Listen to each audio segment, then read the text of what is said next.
একদিন আপনার মা আর আপনাকে ফোন করবে না। আজ হয়তো তার কথা শুনে বিরক্ত হন, ফোন না ধরতে ইচ্ছে করে, কিন্তু একদিন আপনি নিজেই অপেক্ষায় থাকবেন, মা যদি আর একবার ফোন করতো।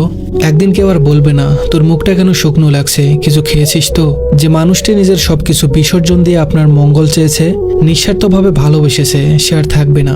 আপনি চাইলেও আর সেই ভালোবাসার ছাই ফিরে যেতে পারবেন না। একদিন আপনার ভুলগুলোর জন্য কেউ আর শাসন করবে না। আজ হয়তো রাগ লাগে, বিরক্ত হন, কিন্তু সেই শাসনই একদিন অভাব হয়ে বুকে চেপে বসবে।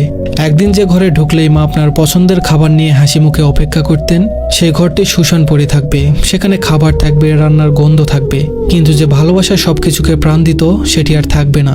একদিন আপনাকে দরজার কাছে দাঁড়িয়ে বিদায় জানিয়ে কেউ আর চেয়ে থাকবে না।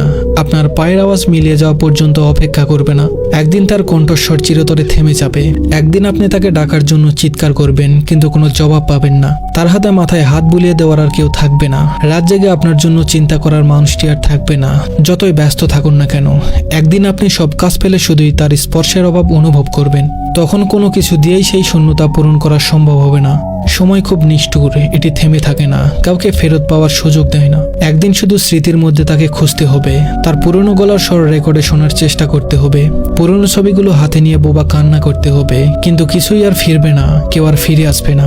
আপনি কেবল অনুভব করবেন আপনার ভিতরে এক বিশাল শূন্যতা, যা কখনোই আর পূরণ হবে না। ধন্যবাদ সবাইকে।